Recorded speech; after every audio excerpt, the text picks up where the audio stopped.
Thank you, people, very, very much for being on my live stream. It was wonderful. You people are absolutely good friends. So I'll do it again. And if people join in, I'll love that.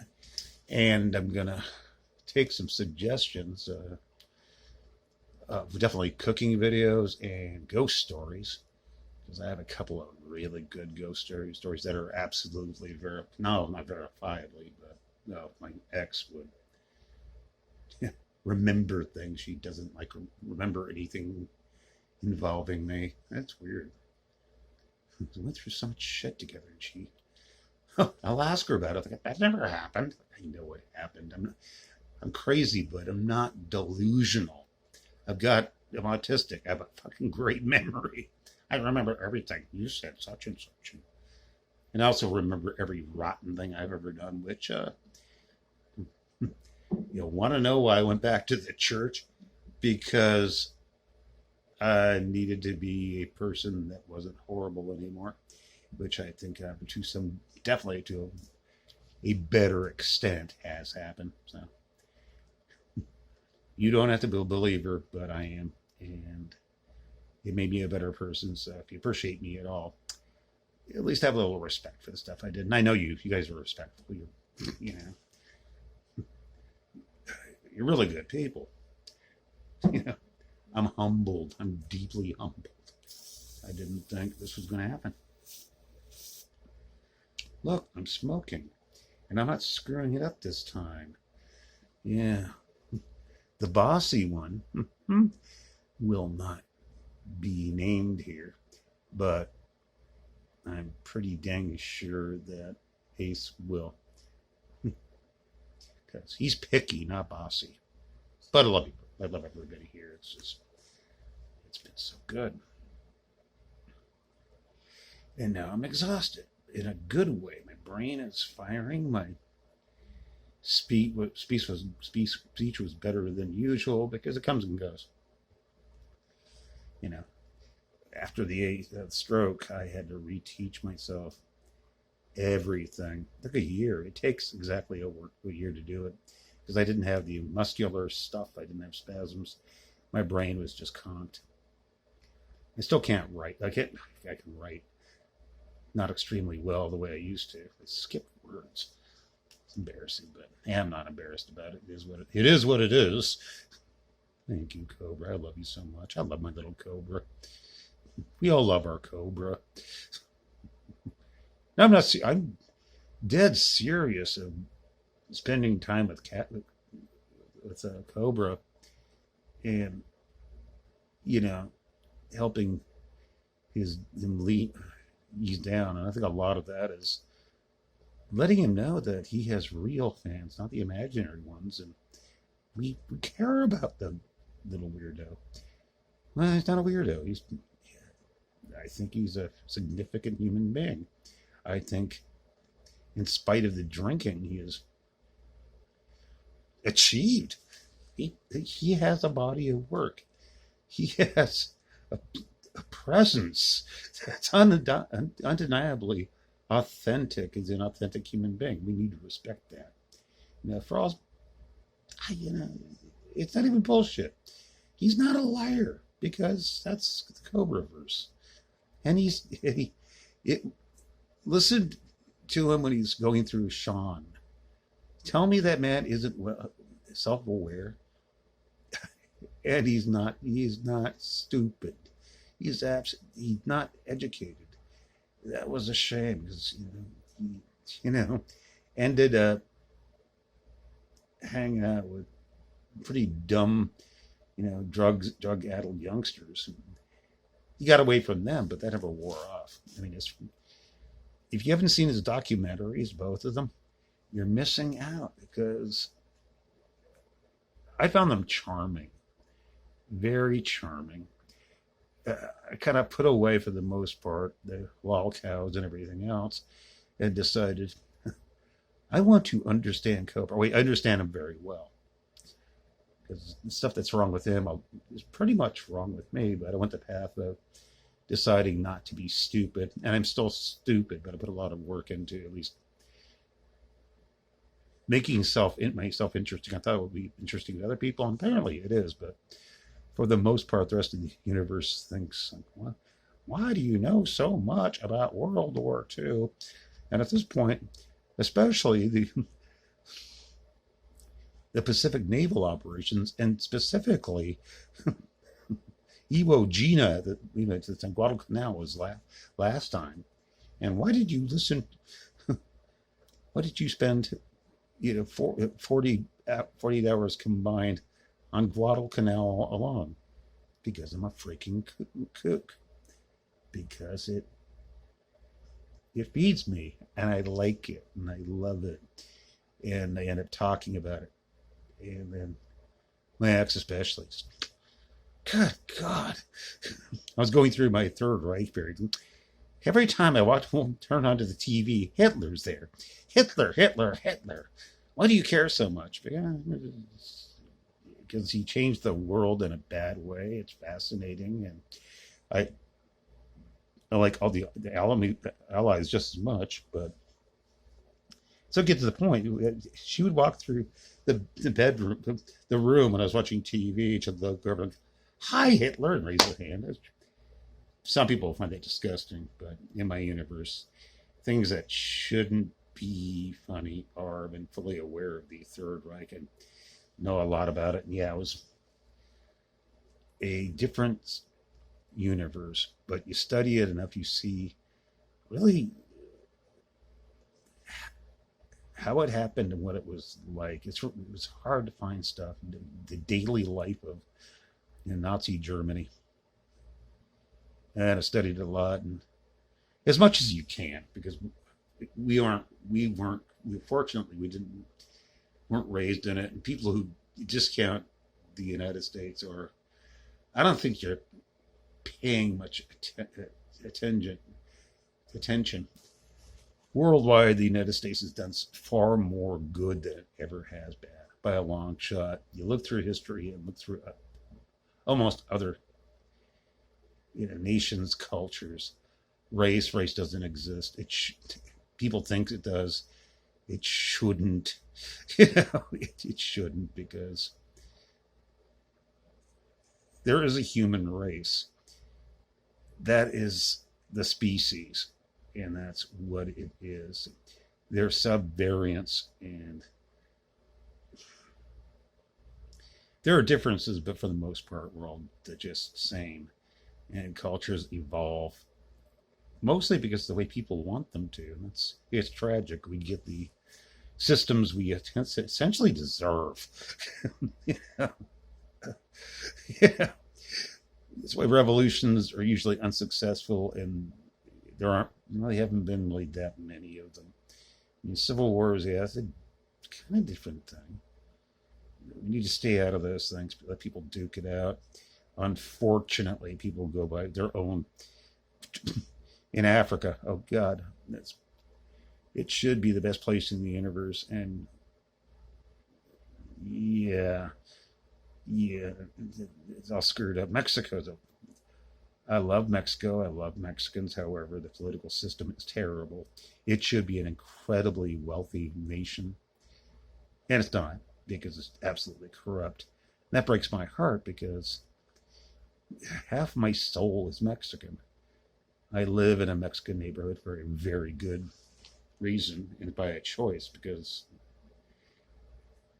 it's carved by white people land. I don't like that, because I was raised in LA, specifically mostly Latino area, and I was around the people, and they were my friends, and saw a lot of it.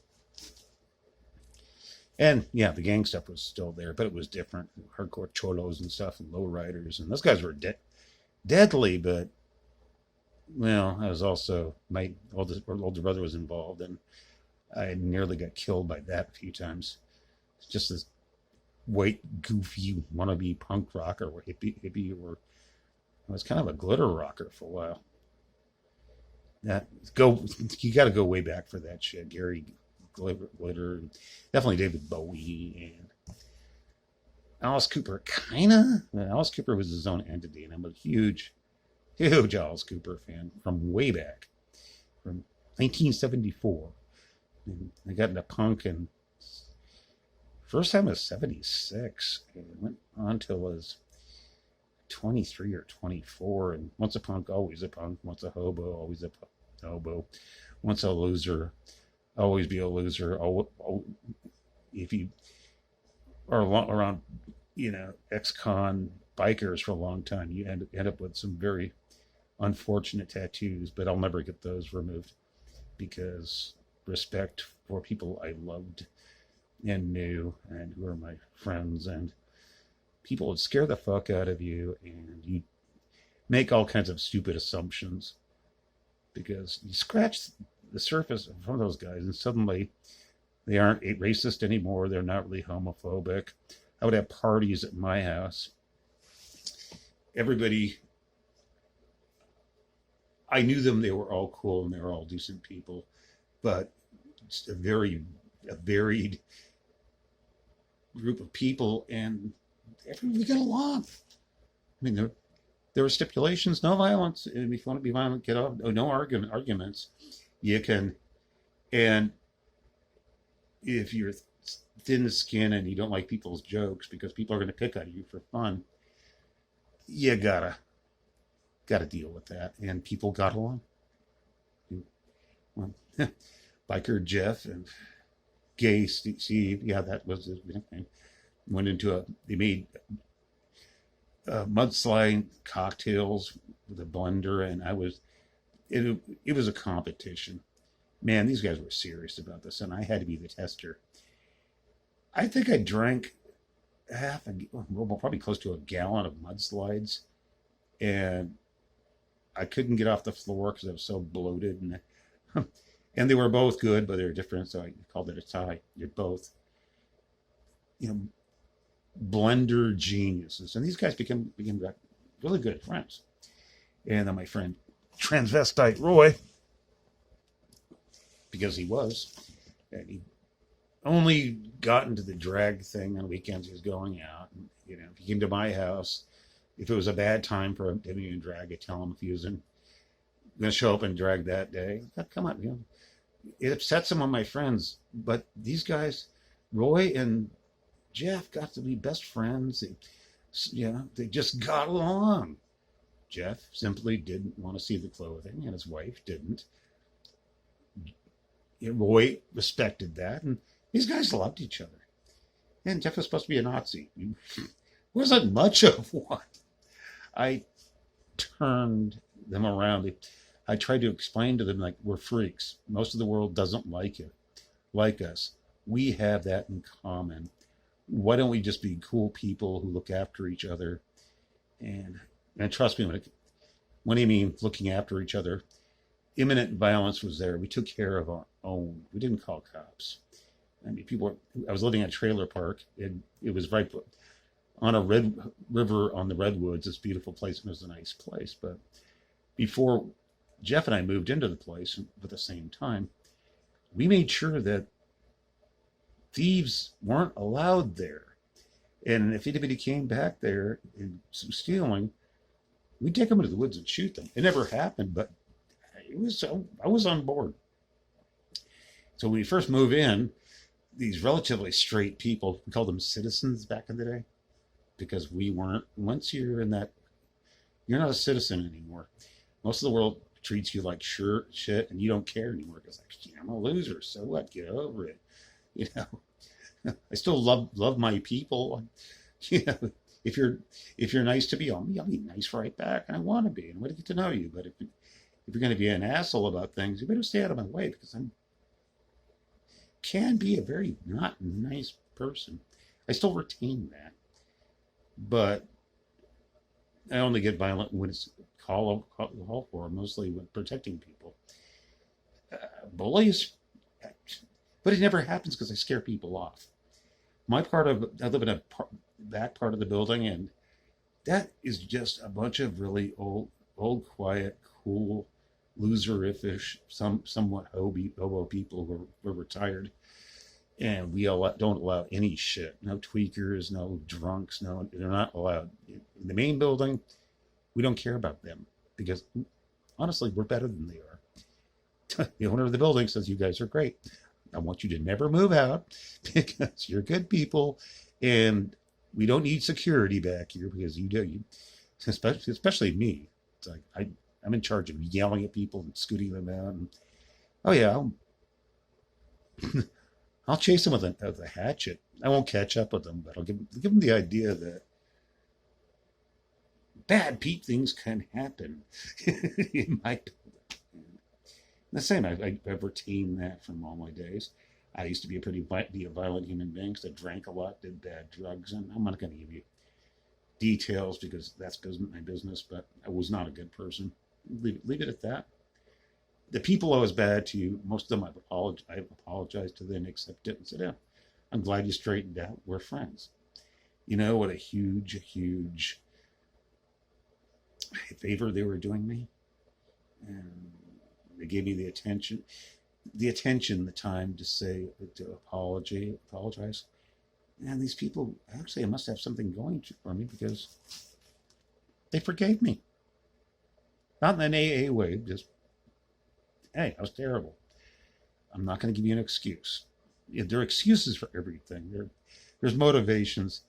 Keep that shit to yourself. Nobody wants to hear a qualified apology. I'm telling you right now, if you're listening to me, when you apologize, just apologize. That's all you need. I'm sorry. I've done stuff that I shouldn't have doing, and even if it's their fault, don't let it be your fault. Only because you know you should have been doing better. The only person we can judge is ourselves and our behavior. You can't judge anybody else. I also don't believe in punishment. I believe some people need to be taken out of society and treated with dignity.